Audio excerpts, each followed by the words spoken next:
The hardest part of studying isn't the studying itself, it's starting. So instead of setting a huge goal like study for 3 hours, tell yourself you'll study for just 20 minutes. Why 20? Because your brain doesn't resist small starts. It sees 20 minutes as easy, and once you start, momentum takes over. It's a psychological trick called activation energy, the same principle that makes you put off tasks until you finally start and realize it's not that bad. Try this. Set a timer for 20 minutes. Open your notes. Even if you only review one topic, it's progress. I used to begin with 20-minute study blocks after school. Most days, that short session quietly stretched into an hour without forcing it. The goal isn't perfection. It's consistency. Lazy students don't need to work harder. They need to lower the barrier to starting. Here's where most students go wrong. They reread the same notes over and over, thinking it's studying. But that's just familiarity, not learning. Top students, especially from Japan and South Korea, use a simple technique that makes studying active, not passive. It's called the two-notebook trick. Notebook 1 is for learning. You take messy, free-flowing notes in class or while watching a lecture. Notebook 2 is for recall. Later, without looking, try to rewrite or summarize what you remember. Only then, check the first notebook and fill in what you missed. This small act of retrieval is scientifically proven to strengthen memory far more than rereading. It's efficient learning, perfect for the so-called lazy student. Because instead of spending hours staring at the page, you're teaching your brain to retrieve information quickly. Here's something most people never realize. Your environment controls your energy more than your motivation does. You don't need a fancy study setup, but you do need a clear focus zone.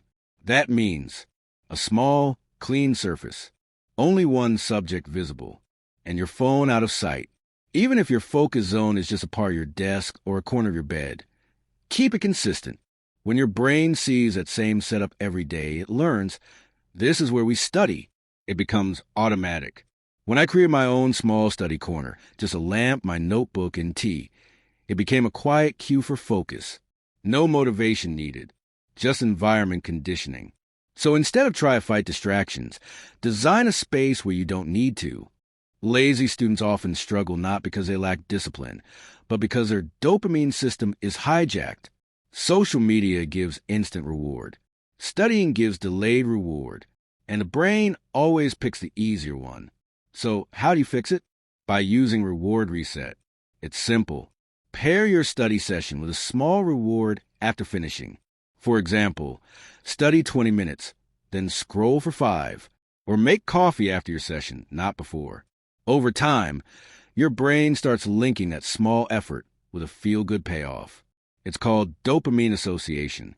Within a few weeks, studying starts to feel satisfying again because it now has a clear loop, effort, reward. The trick is to keep reward small and predictable. Don't binge your reward. Just taste it, enough to signal success. That's how you train your lazy brain to crave progress. Here's the sad truth. Most of what you study today will fade in a week if you don't review it right. That's why the forgetting curve matters. It shows that memory drops sharply after one day, but reviewing at the right time can reset that curve. So instead of cramming before exams, use spaced review. Review new info the next day, then again 3 days later, then a week later.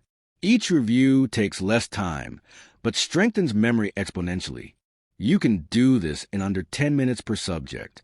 Lazy-friendly, science-backed, and incredibly effective. I use to make mini review cards for each topic and flip through them while waiting for class to start. That habit alone boosted my exam recall more than long study marathons ever did. Now, a few things to watch out for. First, don't fall into the fake productivity trap. Color coding notes for an hour isn't studying. It's decoration. Always ask, did I actually learn something? Second, avoid comparing your pace to others. Some students genuinely enjoy long study hours. That doesn't mean you have to. Your system only needs to work for you. And third, don't skip rest. Lazy students often overcompensate once they start seeing results. But rest is part of learning. Your brain consolidates memories while you sleep. So if you study efficiently, you've earned the right to stop when you're done. Let's recap. 1. The 20-minute rule.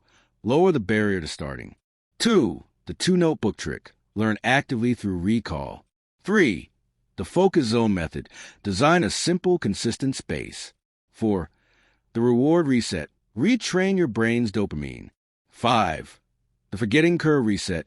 Review smartly, not endlessly. These aren't hacks for cheating the system. They're smarter ways to work with your brain, not against it.